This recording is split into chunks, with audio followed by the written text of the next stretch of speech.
जय हिंद। स्वागत है आपका अपना यूट्यूब चैनल आनंद क्रेजी क्लासेज में। और आज की क्लासेज में मैं और मेरी पत्नी दोनों जो लोग हैं यहाँ पर बैठ के हम लोग बातचीत करेंगे वंशवाद के बारे में, परिवारवाद के बारे में। ठीक है, तो हम आइए प्रश्नों की शुरुआत करेंगे, है ना। आप प्रश्न पूछिए कि हम पूछे, बताइए पहले पूछिए क्या पूछना है, क्या जानना है, बताइए। परिवारवाद और वंशवाद से क्या है? देखिए, इनका सवाल यह है कि परिवारवाद क्या है, वंशवाद क्या है। तो परिवारवाद जानते हैं कि राजनीति में बहुत ही खराब चीज़ है। परिवारवाद क्या होता है कि जैसे एक ही परिवार के जो लोग होते हैं वह सत्ता पर काबिज होते हैं। बात सुने कि नहीं, एक के परिवार के जो लोग होगा वो सत्ता पर काबिज हो जाता है, चाहे वह माता हो, पिता हो, बेटा हो, बेटी हो, पत्नी हो, पुत्र हो, चाचा हो, चाची हो, दादा हो, दादी हो, मौसा हो, मौसी हो।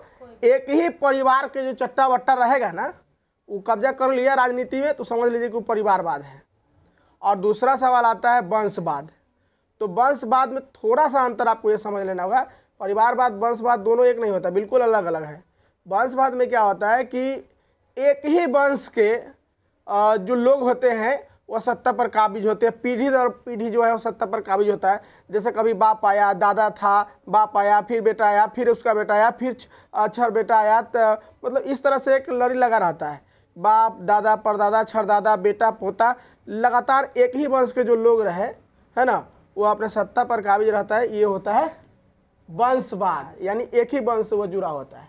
और बताइए क्या सवाल है आपके? वंशवाद, परिवारवाद और वंशवाद से क्या हानिकारक है?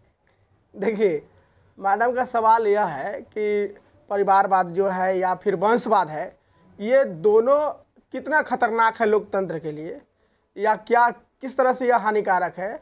तो आप यह जान जाइए कि जो परिवारवाद है या लोकतंत्र में वंशवाद है, या लोकतंत्र को खोखला करने जैसा है।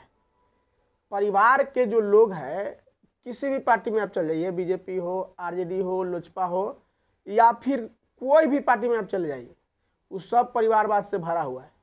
परिवारवाद में आप जानते हैं कि पिता पुत्र का मुँह माया होता है, परिवार का मुँह माया होता है। तो एक ही परिवार के सदस्य जो है वो अपने गद्दी पर बैठाते जाएगा बाल बच्चा को।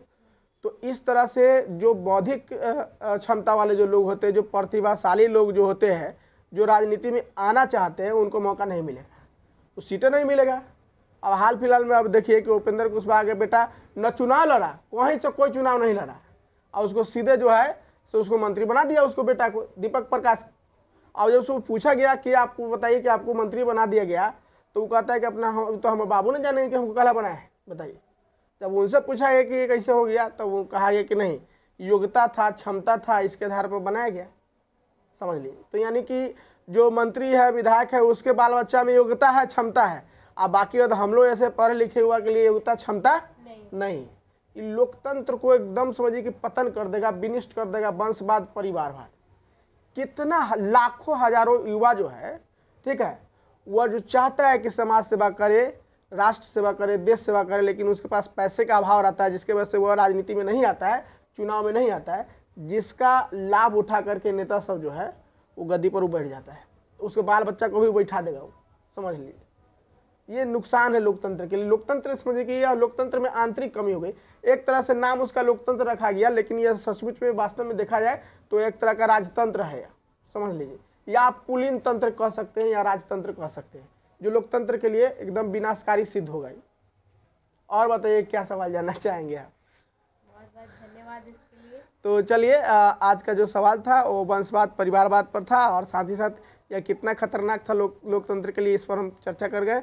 और अगले वीडियो में फिर से इसी तरह का जो है वह सवाल जवाब चलेगा मैडम के बीच, हमारे बीच। तब तक के जय हिंद।